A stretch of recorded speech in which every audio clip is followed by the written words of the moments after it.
नमस्कार। सरल आयुर्वेद में आप सबका स्वागत है। आगे बढ़ते हैं। लास्ट सेशन में हमारी बात हो रही थी सर्वाणी द्रव्याणी पंच भौतिकानी। संसार के हर एक सूक्ष्म से सूक्ष्म अणु के साथ पंच महाभूत जुड़ा हुआ है और हमारे शरीर की मूलभूत जो रचना है वो पंच महाभूत से हुई है और उसका और हमारा पूर्ण रूप से एक संबंध है। तो हम पिछली बार बात कर रहे थे आकाश महाभूत और सत्व गुण के साथ बात कर रहे थे। आज हम आगे बढ़ते हैं वायु महाभूत से।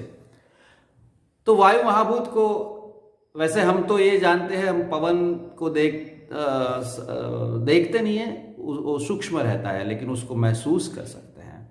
तो ये महसूस होने वाली जो चीज़ है वो सब वायु महाभूत से जुड़ी हुई है और ये बहुत ही महत्वपूर्ण है। वायु महाभूत और वायु दोष दोनों अलग अलग है लेकिन फिर भी उनका पूरा रिलेशन है, क्योंकि वो वायु दोष वो वायु महाभूत का ही एक भाग है। तभी जो सूक्ष्म है, जो जिसका हम स्पर्श हमें होता है, जिसके महसूस कर सकते हैं, वो वायु महाभूत है और वो सारे संसार में व्याप्त है, हमारे बाहर और भीतर हर एक जगह पर व्याप्त है। लेकिन वायु महाभूत वो उसको अगर हम एक बार हम वायु को याद भी करते हैं ना तो हमारे अंदर चलता आ जाती है, चंचलता आ जाती है, क्रियाशीलता आ जाती है। मतलब ऐसा लगता है कि चलो हम उड़ने लगे हैं। तो यही है वायु महाभूत, उसी को हम समझना है। तो वायु महाभूत और जो त्रिगुण है सत्व रज तम, यहाँ कैसे है तो रजो बहुला वायु, ऐसा सुश्रुत ने बताया है। रजो बहुला वायु, सुश्रुत सारी स्थान में पहले अध्याय में बताया।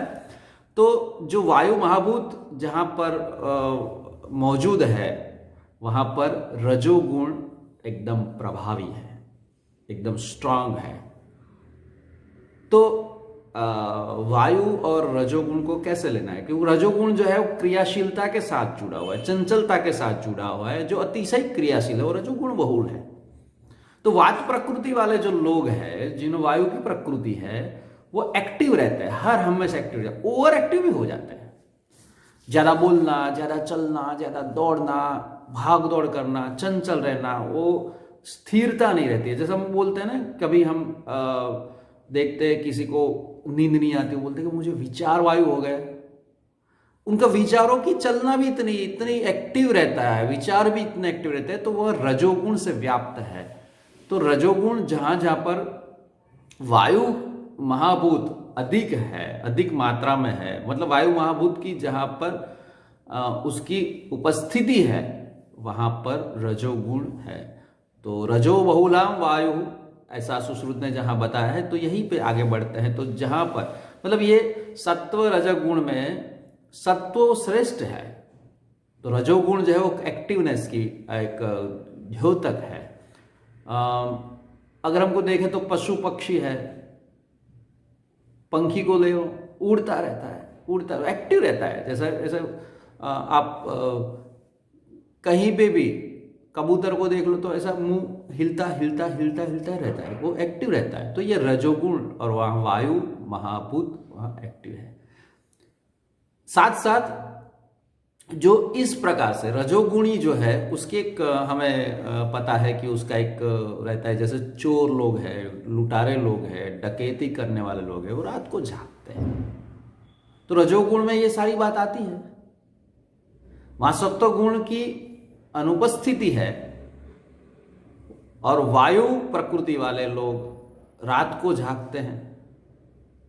मच्छर, उड़ने वाले जो भी आप देख लो तो वो मच्छर है, तो उनका एक टिपिकल वो रहता है कि दूसरों को परेशान करना, स्वार्थ वृत्ति रहती है, खुद का सोचना रहता है और उसके लिए वो एक्टिव रहते हैं, हर हमेशा एक्टिव रहते हैं। तो ये क्रियाशीलता होना वो सत्वगुण में है। संतों को लो, महापुरुषों को लो एक्टिव रहते हैं, लेकिन यहां पर रजोगुण में वो मिथ्या क्रियाशीलता है। ऐसे बिना कोई मतलब के उड़ा उड़ करो, दौड़ा दौड़ करो, भाग दौड़ करो, यही रहता है। या फिर अपने खुद के राग, द्वेष, मत्सर, स्वार्थ, ये सारी चीज उसमें जुड़ी हुए थे, लेकिन वो क्रियाशील के साथ जुड़ी हुए थे।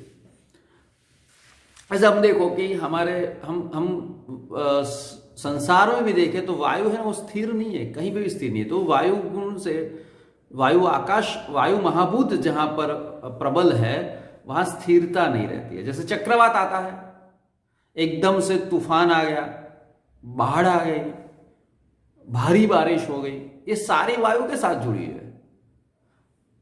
हमारे जब हम ये हवामान खाता की ओर से अगर हम जब सूचना मिलती है तो कि पवन की दिशा इस प्रकार से और इतनी भारी तेजी से हवा आएगी, तो ये जो है तो वो वायु महाभूत की वृद्धि है। वहां तो जहां जहां पर वायु महाभूत है वहां रजोगुण प्रबल मात्रा में होता है, यही बात है। और वो दिखाई नहीं देता, सूक्ष्म है। तभी जब भी वायु का रोग, मतलब वायु से उत्पन्न जो जो रोग है उसमें ना सोनोग्राफी में कुछ दिखाई देता है, ना एमआरआई में कुछ आता है, ना सीटी स्कैन में कुछ आता है, ना एक्सरे में कुछ आता है। तो कभी हमको लगता है कि ये सारे डायग्नोसिस लेवल पे कुछ नहीं होता है, तो हमें क्या है, तो फिर ऐसा लगता है गैस हो रहा है, वायु हो रहा है, वायु। तो यहां पर जो वात रोग है वहां पर वो सूक्ष्म है, नहीं दिखाई देने वाला है, इसीलिए वो डायग्नोसिस में भी नहीं आता है।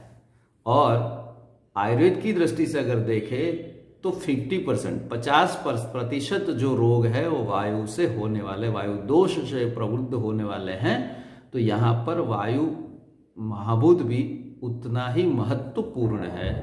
वो हमारे हरेक एक्टिवनेस, हरेक क्रिया से जुड़ा हुआ है, तो उसको भी समझना और उसको संभालना सबसे इंपॉर्टेंट है। आगे यही चीज को हम फिर से जैसे जैसे आगे बढ़ते जाएंगे वो ज्ञात करेंगे, याद करेंगे। लेकिन अभी इतना समझना है कि वायु वो हमारे जीवन का एक अभिन्न भाग है और वो रजोगुण से जुड़ा हुआ है, रजोगुण बढ़ाता है। तभी हमें उनको रजोगुण से आगे सत्वगुण तरफ जाने के लिए क्या क्या करना है वो ध्यान रखना है। तभी स्वास्थ्य के लिए अगर देखना है तो ये वायु भी हमारे लिए बहुत ही महत्वपूर्ण है। उसको कंट्रोल में रखना भी महत्वपूर्ण है, उसको समझना सबसे पहला